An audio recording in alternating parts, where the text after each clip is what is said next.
ମୁଁ ମିତାଲି ଭଞ୍ଜ ସ୍ୱୟଂଶ୍ରୀ ମହିଳା ସମବାୟ ସମିତିର ଜଣେ ସଭ୍ୟା ଏବଂ ଏକ୍ସ ଡାଇରେକ୍ଟର ମଧ୍ୟ ଅଛି। ଆମର ସ୍ୱୟଂଶ୍ରୀ ମହିଳା ସମବାୟ ସମିତିର ସଭାପତି ଯିଏ ଥିଲେ ପୂର୍ଣ୍ଣିମା ସିଂ, ତାଙ୍କ ନାମରେ 3ଟି ପିଲାର ଆଲିଗେସନ ଥିଲା ଇଲେକ୍ସନ ଟାଇମ୍ରୁ। ସେ 2022ରୁ କେସ୍ ଥିଲା। ତ ଆଜି ସେଟା 2 ତାରିଖ ଦିନ ମାନ୍ୟବର ରେଜିଷ୍ଟର କୋର୍ଟ ତାର ରାୟ ଶୁଣେଇଛନ୍ତି। ତାକୁ ପଦରୁ ଡିସମିସ୍ କରିଛନ୍ତି, ତାର ଡାଇରେକ୍ଟର ପଦ ସଭ୍ୟା ପଦରୁ ଏବଂ ତାର ସଭାପତି ପଦରୁ ଦୁଇଟା। ତ ଜାଗାରେ ଆଜ୍ଞା ଏଇଟା ହେଉଛି ତାର ବାର୍ଥ ସାର୍ଟିଫିକେଟ ତା ପିଲାମାନଙ୍କର, ଯୋଉଟାକି ଆର୍ଟିଆଇ ଆକ୍ଟରେ ମଗା ହେଇଥିଲା। ଏ ପ୍ରମାଣ କୋର୍ଟରେ ପ୍ରଡ୍ୟୁସ୍ କରାଯାଇଥିଲା। ଏଇଟା ହେଉଛି ରେଜିଷ୍ଟ୍ରାରଙ୍କର କୋର୍ଟ ଅର୍ଡର, ଯୋଉଟାରେ କି ସେ ରାୟ ଦେଇଛନ୍ତି। ଏଗୁଡ଼ା ତା ପିଲାର birth certificate, even school certificate ବଡ଼ ଝିଅର, ଯୋଉ ଝିଅର ଯେ ଏଇ ଗୋଟେ ପ୍ରଥମ ଝିଅର ସେ ମାନୁନଥିଲା ଯେ ମୋର 2ଟା ପିଲା ବୋଲି କହୁଥିଲା। ତେଣୁକରି ତାର ସାର୍ଟିଫିକେଟ ଏଇଟା।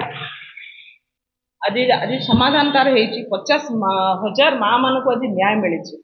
ବହୁତ ଖୁସିର ଦିନ ଆମ ପାଇଁ ଯେ ଏତେ ବଡ଼ ସଂସ୍ଥା ଯୋଉଟାକି 52,000 ମହିଳା ସେଥିରେ ଅଛନ୍ତି, ଗରିବ ମା' ମାନେ ଅଛନ୍ତି, ତାଙ୍କର ମାନେ ସଞ୍ଚିତ ଧନକୁ କେମିତି ବର୍ବାଦ କରିବାକୁ ସେ ଚେଷ୍ଟା କରିଥିଲା।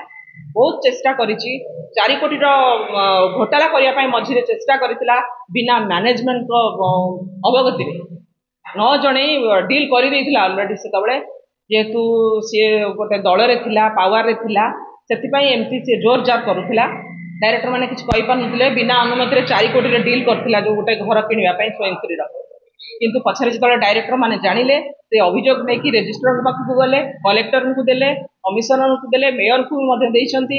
ସମସ୍ତଙ୍କୁ ଦେଲା ପରେ ସେ ଜାଗାଟା ସେଠି ଯାହା ହଉ ଆମର 4 କୋଟି ଟଙ୍କା ରହିଗଲା।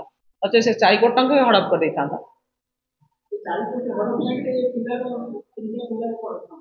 ନାଇଁ, 3ଟା ପିଲା ମାନେ ସେ ଆଜି ଫ୍ରଡ କରିଛି। ସିଏ ତମର ତ 3ଟା ପିଲା ଅଛି, ତମେ ଜାଣିଛ, ତମେ କାହିଁକି ଇଲେକ୍ସନରେ କମ୍ପିଟିସନ କରିଥିଲ?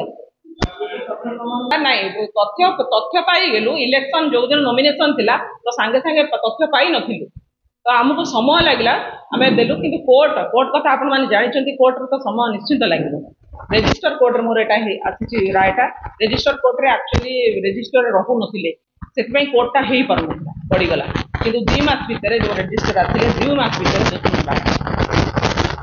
ଇଲେକ୍ସନ ଭିତରେ ଯେତେବେଳେ ଆମର ଇଲେକ୍ସନ ନୋମିନେସନ ହୁଏ, ଆମର ଆକ୍ଟ ଅଛି, ଆକ୍ଟ ଅଛି। ପ୍ରେସିଡେଣ୍ଟକୁ ବର୍ତ୍ତମାନ ଡିସମିସ୍ କରାହେଲା ନା ତାଙ୍କ ପଦରୁ। 3ଟା ପିଲା ବୋଲି ପ୍ରମାଣିତ ହେଇଗଲା, କୋର୍ଟରେ ପ୍ରମାଣିତ ହେଇଗଲା। ରେଜିଷ୍ଟ୍ରାରଙ୍କ କୋର୍ଟରେ ଅଛି 3ଟା ପିଲା ଥିଲେ। ଆମର 1995 ମସିହା ଜାନୁଆରୀ 1 ତାରିଖରୁ ଲାଗୁ ହେଇଛି। ତାପରେ ଯଦି 3ଟା ପିଲା ଥିବ, ଯୋଉ 2 ସଭ୍ୟାଙ୍କର, ସେମାନେ ଇଲେକ୍ସନରେ ଛିଡା ହେଇପାରିବେନି। ଆପଣ ଦେଖନ୍ତୁ, କର୍ପୋରେଟରରେ ବି ତାର ଟିକେଟ କଟିଥିଲା। କର୍ପୋରେଟର ବି ସେଇଆ ଅଛି, 3ଟା ପିଲା ଥିଲେ, ତାଙ୍କର ବି କେତେ ମସିହାରେ ଥିବ। କିନ୍ତୁ ଆମ ସମବାୟର ଏଇ ନିୟମ ଅଛି। ନାଇଁ, ବର୍ତ୍ତମାନ ଆମେ ଚାହୁଁଛୁ 50,000 ମା' ମାନେ ନ୍ୟାୟ ପାଇଗଲେ। ଆମେ ବର୍ତ୍ତମାନ ଚାହୁଁଛୁ ଯୋଉ ସ୍ୱୟଂଶ୍ରୀର ଯିଏ ମୂଳଦୁଆ ନୟନା ମହାନ୍ତି, ଚିଫ୍ ଏକ୍ଜିକ୍ୟୁଟିଭ, ତାଙ୍କୁ କୋର୍ଟ ଫେରେଇ ଆଣୁ। ସିଏ ବି କୋର୍ଟ କରିଛନ୍ତି, ମିଛ ଆଲିଗେସନ ଲଗେଇ, ଇଏ ବି ଇଲିଗାଲ ନା, ତାକୁ ଇଲିଗାଲ ଭାବରେ ବାହାର କରିଥିଲା। ସେ ଫେରି ଆସନ୍ତୁ, ସେ ଅନୁଷ୍ଠାନ ଆଗକୁ ଆହୁରି ବଢୁ।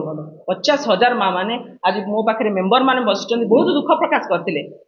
ଆଜ୍ଞା, ସେ ଖାଇବନି, ସେ ଅନୁଷ୍ଠାନକୁ ଏତେ ବଡ କରିଥିଲା। ଆଜ୍ଞା, ଯଦି ଦୁର୍ନୀତି ସେ 4 କୋଟି କରିଥିଲା, ତାହେଲେ ରିକଭରି କଲନି କାହିଁକି?